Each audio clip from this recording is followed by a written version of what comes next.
என்னுடைய 25 years of எக்ஸ்பீரியன்ஸ்ல நான் தெரிஞ்சுக்கிட்டது என்னன்னா, ரொம்ப ஹெல்த்தியா பிறக்கிறாங்க, நல்ல ஹெல்தி பேபியா இருக்கிறாங்க, அவங்க டெவலப்மெண்ட் எல்லாமே நல்லா இருக்குது, நல்ல ஊட்டச்சத்து, நல்ல growth எல்லாமே நல்லா இருக்குது.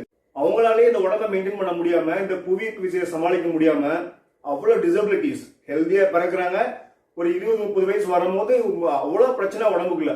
ஸோ முதுமையில வர பிரச்சனை எல்லாம் இளமையிலேயே வந்து அவங்க மூவ்மெண்ட்ஸ் எல்லாம் பாத்தீங்கன்னா அவங்களுக்கு வந்து அவ்வளவு டிஃபிகல்ட்டியா இருக்குது. படியேறதுல இருந்து சும்மா ஃபுல் ஸ்குவாட் பண்ணி எந்திக்கிறதுல இருந்து மூட்டுகள் டைட்டாகிறதுல இருந்து எல்லாமே எக்கச்சக்கமான பிரச்சனைகள். அதுவே ஒரு பெரிய டிசபிலிட்டி அப்படின்னு ஒரு கிளாசிபிகேஷன் கொண்டு வந்துடலாம். ஆனா சிலர் வந்து பிறக்கும் போதே குறைபாடுகளோட பிறக்கிறாங்க. அதுக்கு பேர் கன்ஜெனிட்டல் அப்நார்மாலிட்டிஸ். இல்லைன்னா ஒரு சின்ன வயசுலயே வந்து ஏதோ ஒரு நரம்புலையோ ஒரு தசைகள்லையோ எதிர்பாராத விதமா ஏதோ பிரச்சனை வந்து அப்புறமா அவங்களுக்கு வந்து டிசபிலிட்டிஸ் உள்ள வந்துருது. அவங்கள வந்து பர்சன்ஸ் வித் டிசபிலிட்டிஸ் அப்படின்னு அதை கூட சொல்லக்கூடாது அப்படின்னு சொல்லிட்டு அவங்களுக்கான ஹியூமன் ரைட்ஸ் மூவ்மெண்ட்லாம் பாத்தீங்களா, அது மூலமா அவங்கள வந்து டிசபிலிட்டின்னு சொல்லக்கூடாது, அவங்கள வந்து டிஃபரெண்ட்லி ஏபிள்டு பீப்புள் சொல்லணும் அப்படிங்கிற அந்த ட்ராக்ல வந்து ரொம்ப கவர்மெண்ட்ஸ்லாம் வந்து உலகம் பூரா அவங்களுக்கான அவங்களை எப்படி இன்க்ளூட் பண்ணிக்கணும், அவங்களுக்கு எப்படி ஆப்பர்ச்சுனிட்டிஸ் கொடுக்கணும், அவங்களுக்கு எப்படி வந்து அக்சசிபிலிட்டி கொடுக்கணும் அப்படிங்கிற அந்த டைரக்ஷன்ல போயிட்டு தீவிரமா போயிட்டு இருக்குது. ஆனாலும் அவங்களுக்கு வந்து ஃபிட்னஸ் ட்ரைனிங், எக்ஸசைஸ் அப்படின்னு பார்த்தா அவங்களுக்கும் ஹெல்தி ஏஜிங், நீண்ட ஆயுள் எல்லாமே அவசியம். பட் ஆனால் அவங்களுக்கான ஸ்பெஷலைஸ் ஃபிட்னஸ் ட்ரைனிங் அப்படின்னு ஏதாவது அப்ரோச் இருக்குதா, அதுக்கான கைட்லைன்ஸ் இருக்குதா அப்படின்னு பார்த்தா இருக்கிற மாதிரி தெரியல. ஸோ அவங்களுக்கு தான் பார்த்தீங்கன்னா பிரச்சனைகள். இப்போ நார்மலாக இருக்கிறவங்களாலேயே இந்த புவியீர்ப்பு விசையோட தாக்கத்தை தாங்க முடியாம தான் உடம்பு அப்படியே உருகுலையுது ஏஜ் ஆக ஆக.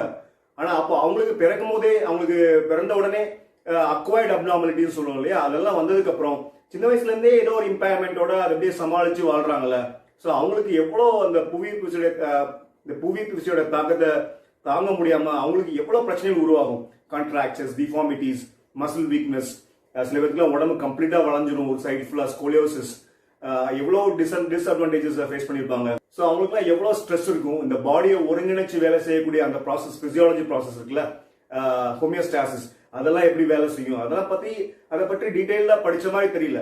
இனி வரப்போற காலங்கள்ல இந்த டிஃபரெண்ட்லி ஏபிள் பீப்புளுக்கான ஃபிட்னஸ் ட்ரைனிங், அவங்களுக்கான நியூட்ரிஷனல் பிளான், ஸோ அவங்களுக்கும் சூட்டபிளான கைடன்ஸ் நான் வந்து சில வீடியோஸ்ல காமிச்சிருக்கேன், சில வீடியோஸ்ல சொல்லியிருக்கேன். ஆக்சுவலா கம்ப்ளீட்லி விஷுவல் டிஸ்ஃபங்க்ஷன்ஸ் உள்ளவங்கலாம் கூட ஜிம்முக்குலாம் வந்திருக்காங்க. அவங்களுக்கு வந்து பேசிக்கா சில விஷயம் சொல்லி கொடுத்தா இப்படிதான் இந்த மாதிரி தான் மூவ்மெண்ட் பண்ணணும்னு சொன்னா அவங்களுக்கு அவ்வளோ இன்டெலிஜென்ஸ் இருக்குது ஆக்சுவலா. ஸோ அந்த டெக்னிக்ஸ்லாம் அந்த மெஷின் எப்படி ஆப்ரேட் பண்ணணும் அப்படின்னா உடனே கற்றுப்பாங்க. ஈவன் ட்ரெட்மில்ல நம்ம வந்து இந்த மானிட்டர்ல சில செட்டிங்ஸ்லாம் பண்ணி வச்சுட்டா அவங்களால ட்ரெட்மில்ல ஹோல்ட் பண்ணி கூட வாக் பண்றதுலாம் நான் பார்த்துருக்கேன். இந்த மாதிரி அவங்களுக்குள்ள எக்ஸ்ட்ராடனரி டேலண்ட் இருக்கு. அவங்களால எக்ஸசைசஸ் லேர்ன் பண்ணிக்க முடியும். அவங்க உடம்புல எந்தெந்த பாகங்கள், எந்தெந்த மசில்ஸ்லாம் வேலை செய்தோ அதை வச்சு கூட அவங்களுக்கு வந்து எக்ஸசைஸை கஸ்டமைஸ் பண்ண முடியும். கம்ப்ளீட்லி அவங்க பெட்ரிடன் இருந்தா கூட வெறும் பிரீதிங் எக்ஸசைஸ் கூட பெரிய மேஜிக் பண்ணும் உடம்புல. நம்ம அங்கங்க சில பேரை பார்த்துருக்கோம், ஒரு போலியோ வந்திருக்கும் ஒரு காலில், ஆனால் அவங்க எக்ஸசைஸ் பண்ணுவாங்க, பார்த்தா ரொம்ப எக்ஸ்ட்ரீம்லி ஃபிட்டா மஸ்குலரா இருப்பாங்க. ஈவன் பேராலிம்பிக்ஸ் இந்த மாதிரி ஸ்போர்ட்ஸ்லாம் கூட ஷைன் பண்ணவங்க நிறைய பேர் இருக்கிறாங்க. இதோ ஒரு ஆக்சிடென்ட்டுக்கு அப்புறம் கால் இழந்திருப்பாங்க, அந்த காலில் வந்து ஆர்டிஃபிஷியல் லிம்பை பொறுத்துட்டு அதுல வந்து அதை வச்சு ஓடி ஷைன் பண்ணவங்களா இருக்காங்க. ஸோ டிஃபரெண்ட்லி ஏபிள்ட் அப்படிங்கிறது வந்து பெர்ஃபெக்டா பொருந்தது.